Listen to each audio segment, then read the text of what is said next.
굿모닝. 생명의 삶으로 이끄는 아침 묵상 그린교회 이강수 목사입니다. 오늘 읽게 되는 마태복음 13장 31절로 43절에는 하나님 나라에 대한 또 다른 비유 말씀과 비유에 대한 설명이 기록되어 있습니다. 겨자씨와 누룩에 대한 비유인데요. 씨 중에서 가장 작은 겨자씨는 그것이 자라고 나면 푸성귀 중에 가장 크고 어떤 것은 3, 4미터가 되는 큰 나무처럼 자라서 하늘의 새들이 와서 보금자리를 꾸미고 살아가게 됩니다. 또한 누룩의 비유를 통해서 많은 양의 밀가루 속에 들어간 작은 누룩 덩어리가 밀가루 전체를 부풀게 하는 것처럼 하나님 나라도 마치 겨자씨와 누룩 같다는 것입니다. 오늘 말씀 가운데 예수께서 누룩의 비유를 사용하시는 것은 유대인의 관점에서 보면 매우 색다른 것입니다. 왜냐하면 누룩은 유대인의 전통에서는 늘 부패의 상징으로 사용되었기 때문입니다. 예수께서도 이를 잘 알고 계셨고 제자들에게 헤롯과 바리새인의 누룩을 조심하라 하고 가르치셨습니다. 그것은 죄에 대한 악 영향을 말하고 있는 것이지요. 그런데 오늘 본문에서 예수께서는 누룩의 긍정적인 면으로 설명을 하고 계십니다. 33절에 따르면 적은 양의 누룩을 우리말 성경에 가루, 서말 속에 갖다 넣었다고 표현되어 있습니다. 우리말에서 말은 곡식의 종류에 따라서 무게가 다른데 쌀의 경우에는 한 말이 8kg가 넘으니까 서말이면 25kg 정도가 되는 셈입니다. 부피로 따지자면 가루 서말의 양은 10갤론 정도의 양으로서 그 정도의 양으로 빵을 만들면 100명에서 150명 정도를 배부르게 할 수 있는 많은 양이라고 합니다. 그런데 특이한 것은 우리말 성경에 그냥 갖다 넣었다고 한 동사의 헬라의 원뜻은 conceal, hide, 즉 은밀하게 숨겨 넣었다는 것입니다.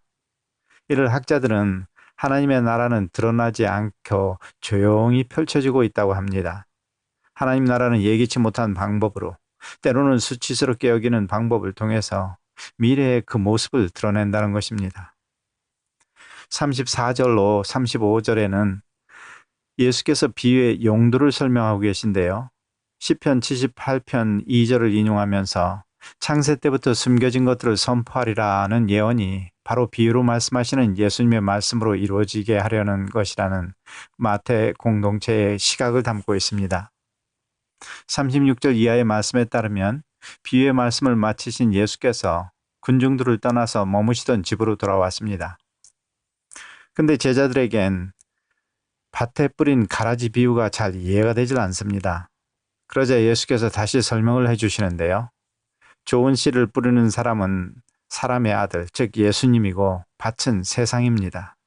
그리고 가라지를 뿌리는 원수는 마귀이며 추수는 세상의 종말이고 추수하는 사람들은 천사를 가리키고 있습니다. 마지막 심판의 날에는 죄의 원인이 된 자들과 불법을 행하는 자들은 모두 거두어 불붙는 아궁이에 던져지는 심판을 받게 될 것을 말씀하십니다. 가라지의 비유를 통해서 마태 공동체뿐만 아니라 오늘 이 시대를 살아가고 있는 우리들도 동일한 질문을 하게 됩니다. 도대체 이 가라지들은 어디서 오는 것인가요? 우리는 오늘날 안타깝게도 우리가 태어난 가족이라고 하는 세상뿐만 아니라 교회도 전적으로 신뢰할 수 있는 곳이 아니라고 하는 것을 경험하게 됩니다. 이런 세상에서 마지막 때까지 가라지를 뽑지 말라는 하나님의 명령은 우리가 세상 가운데 악에 대해서 소극적으로 대하라는 것이 아닙니다.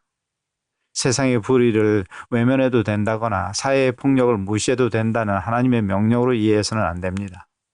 이것은 종들이 모두 가라지를 제거할 능력이 없을 뿐더러 가라지를 뽑는 것이 선한 뜻하고는 달리 더 해를 끼치는 일이 될 수 있다는 현실을 상기시켜주고 있습니다. 그렇다면 우리는 희망이 없는 이 세상에서 영원히 버림받은 존재들처럼 살아가야 하는 것인가요? 그렇지 않습니다. 비유는 하나님의 약속을 담고 있습니다. 궁극적으로 가라지는 모두 불태워 없어질 것입니다. 마귀의 권세는 영원하지 못합니다. 오직 의인들이 하나님 나라에서 해처럼 영원히 빛나게 될 것을 약속하고 계십니다. 우리는 오늘 이 불완전한 세상에서 살고 있습니다. 선과 악이 공존하는 것처럼 보이는 이 세상에서 살고 있습니다. 어제 건강했던 삶이 오늘 서 있을 기력이 없기도 합니다. 사람들 가운데 어느 누구도 이 불완전한 세상을 바로 세울 수가 없습니다. 예수께서는 비유를 통해서 그것이 우리가 할 일이 아니라고 말씀하고 계십니다. 그것은 궁극적으로 하나님께서 이루어 가실 것입니다. 우리는 오직 하나님의 자녀로 신실하게 살아갈 소명이 주어졌습니다. 그리고 모든 노력을 기울여서 순종하는 삶을 살도록 부름받았습니다.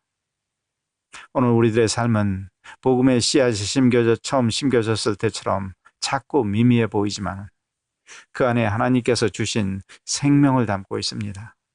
그리하여 그 복음은 누룩이 퍼져나가듯이 저와 여러분의 삶을 온전한 구원으로 인도할 뿐만 아니라 저와 여러분 같은 믿음의 삶을 살아가고 있는 사람들을 통해서 전 세계로 퍼져서 나가서 인류의 구원을 이루게 됩니다. 오늘 우리들은 각자의 삶이 한계 안에서 갈등하고 있지만 우리 안에 내주하시는 성령님으로 말미암아 겨자씨가 자라고 누룩이 스며들어 부풀게 하는 것처럼 그렇게 성장을 해 나갈 것입니다. 바로 그곳에 우리의 뜻이 아니라 하나님의 뜻이 펼쳐져 보일 것입니다. 오늘 하루도 하나님께서 다스리는 그 나라에서 주님을 바라보며 주님과 더불어 그렇게 행복한 동행을 하는 저와 여러분이 되기를 간절히 기도합니다. 아멘.